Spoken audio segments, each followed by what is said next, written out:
Hey guys, what's up? Welcome to the channel, or welcome back to the channel. We are the Mile High Property Brothers. Today, definitely an in-depth discussion, definitely stuff you'll want to cover for yourself, but the topic of discussion is, are home prices in Denver dropping in 2023? The short answer, yes, but no. You'll have to just pay attention. That's not clickbait. There is an explanation. We're gonna go through it right now. All right, let's check it out, guys.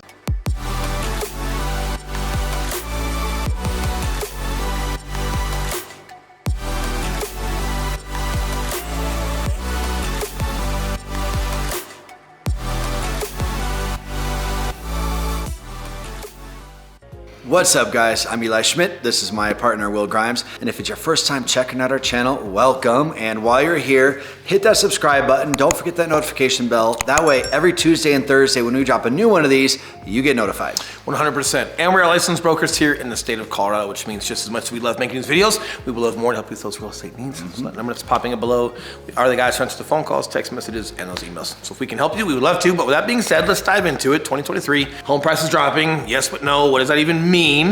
Right? Let's talk about it.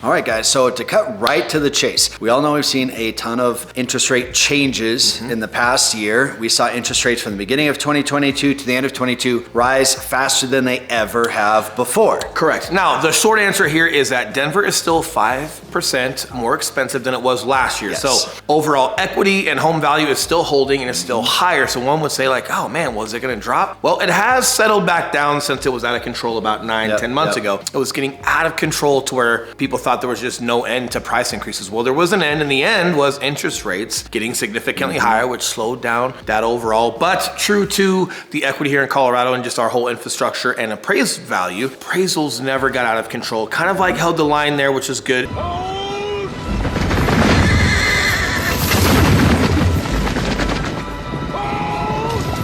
And then now, even though we're still 5% more expensive than we were last year, you've got more options. Yes. And what do I mean by that? Well, there's a lot of inventory that's there right now. And I know you're gonna explain why we're still gonna hold inventory. It's not getting out of control. We don't have a bubble coming or anything like that. But the biggest thing is interest rates have started to come back down now as well. You still have a ton of equity for sellers to contribute a 2-1 buy down, or just helping with a traditional buy down to get your interest rate even further down from where they are right now, which can definitely make it more affordable, but you're not losing out on the inventory opportunities that you guys have. That's right. So when he says interest rates have come down a little bit, they went as high as about 7.5, close to 8. Yep. Now they're down to about 6 1/3 to 6.5. So they're stabilized right around there. So the yes portion to home prices coming down is that you're seeing a lot of price reductions. Despite us still being 5% higher than we were this time last year, correct, you're seeing a lot of price reductions right now. And let's explain that. And this is no disrespect to anybody, but guys, you got to understand this. The average realtor does 3 to 5 deals a year. Some of them do even less than that. So some folks, or even some sellers, just think that they should still be pricing their home significantly higher because they think that that's going to generate some traffic for them. Analytics would tell you no, that that's not true. However, no matter how not true that is, you still have realtors and you still have sellers exercising those options because they think, well, if we start here, we know we're going to get negotiated down to here. Well, so let's start it here because then it'll only go to here. No. It's gonna go all the way because market speaks all the time. So even though like you're getting those decreases, like people's asking price, there's not necessarily validity behind it. So if you're looking at it and it's not making sense, or you think something could be listed too high, it might not make sense. Or it might have been comparable to homes 9 months ago, because homes that were for sale, that sold, that are the comps for that house in that neighborhood or in that area, if those comps are 9, 10 months old, well, yeah, it's gonna have a different value. So then this new home comes on the market, they think that's their comp, which it was, but the market's made a shift. People just aren't willing to pay for that anymore. So you're gonna see that adjustment. So it's not false advertising. It's not anybody being negative about it. It's that either agents haven't felt that shift in their career, in their profession, in their own business, and sellers, if they're looking at some of those comps, well, there's just nothing else to go off of if they don't have enough homes for sale in their area. So they're kind of sticking to that, but the market will always speak. So also know, as a buyer, if you're looking at something and it's worth looking at, but you think the home price is a little high, don't think that there's not room for negotiation there.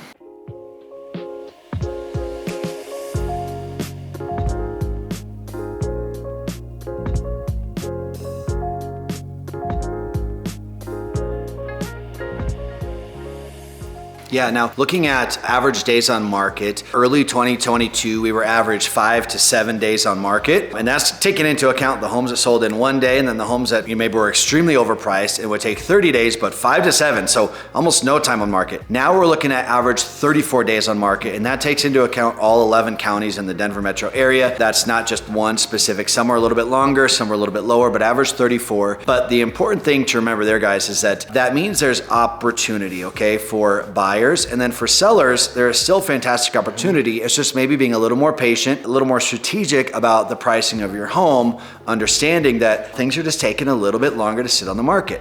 Now, why aren't prices plummeting in 2023? I'll tell you why. Because so many sellers have phenomenal interest rates that are still in the 2 and 3% that they just don't want to sell. And why is this a good thing? Because it's going to limit our inventory, which is going to help sustain our home prices. Correct. Or if they do want to sell, they're not just going to give their house home. And yes, you do have buyers every once in a while that come through offering $150,000 less on a house, and it's completely out of left field and not warranted. And when you've got folks that have great rates on their homes and they still have equity in their homes, even when they do go on the market and they are showing interest in selling, they don't necessarily just want to give their home away. So that's also part of like why it's staying stable, because you got to remember, guys, anyone that's selling their home, the majority of them stay in Colorado. So even though they're selling, like, well, they got to go back out and be a buyer.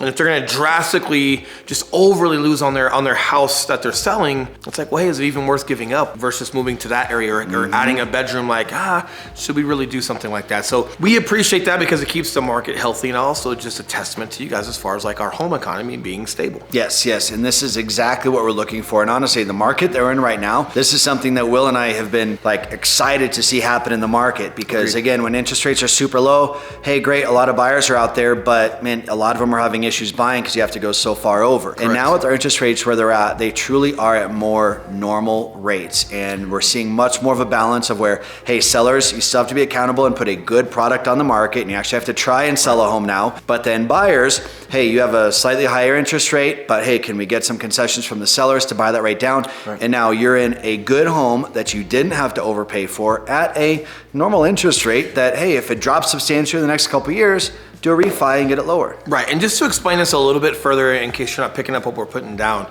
if home prices are technically more expensive still by 5% this year than they were last year, hey, how is that more affordable, or why is it a better time? Well, those home prices last year came with over asking price of $100,000, $125,000, $75,000. So why is that hard? Well, with appraisals only appraising so high, if you were looking at a home for $700 and all of these offers came in and that home was going to go for $825, it wasn't going to appraise for $825. Okay, some did, a lot of them didn't, because hey, just because you've got these people coming through, yes, that does determine market value, but appraisers were only letting the market increase so much without it getting out of control, which is primarily their job to keep keeping the housing market stable. So if you went in and looked at a house for $700 and it went for $825 or it went for $805, but it only appraised for $700 or $750, well, you're bringing that remaining $75,000 to closing up front. So that's from your family, that's from your bank account, that's from your 401k, wherever you can scrounge that money, you're having to throw that money up front, versus right now, that same house is on the market a year later for $815 instead of $805. So you've got that 5% in there, but it's appraising at that value. It's had the time and it's been seasoned enough to appraise. And if it's appraising there, even though you're spending a little bit more, you're going to go to $815 for the same house that sold to $805. You're not bringing $75,000 of appraisal gap. The home is appraising, so you're financing that home on your 30-year fix or whatever loan that you like. And you financing at $815 is definitely more affordable from a cash down standpoint. And you're also getting a ton of options as far as what's on the market. Makes sense? So just giving you guys some food for thought. Yes, there's more value still holding in Colorado, but the way in which you have to go purchase it and be competitive for it is different, which ultimately makes it more affordable. It's a lot more tolerable for a lot more buyers that are out there. So to recap upon our answer to this question, kind of the two-pronged answer, yes, but no. Our home price is going to drop in 2023. Yes, there's a very good chance that the particular home that you're looking at, you're able to get below asking price, right? That's the yes part of it. And then the no part is that, hey, we're still seeing homes due to our limited supply hold their value. Okay, so you're not seeing prices plummet, and as a homeowner, you don't want to see prices plummet. As a home buyer, you don't want to see prices plummet. And just to add to that, you are going to see some more homes probably go for asking price, because the further we go along in the year, the more these new homes that hit the market have up-to-date comps in the neighborhood and comps in the area that have already had that price adjustment from our boom. They've had the price adjustment, they've sold. So now the most recent comps are more realistic, which means, yes, you will see more asking price offers, and it'll be a lot more consistent and a lot healthier market per se for you guys. But if there's any additional questions from what he's explaining, what I'm explaining, December popping up below, yes, is our second reminder. We are licensed brokers here in the state of Colorado. And yes, just as much as we love making these videos, we would love more to help you with those real estate needs. So the number that is still back up below are the guys trying to the phone calls, text messages, and those emails. So if we can help you, we would love to. But with that being said, enjoy some bloopers or whatever we're putting on the end of this video, and we'll see you guys next time. All right, see you guys. Excuse me. He's burping onions and green chili. Nah, just protein. Onions and green chili. Sorry, now I'm burping green chili. One time, no, I can't tell that story. I don't know what was coming. It was like, nah.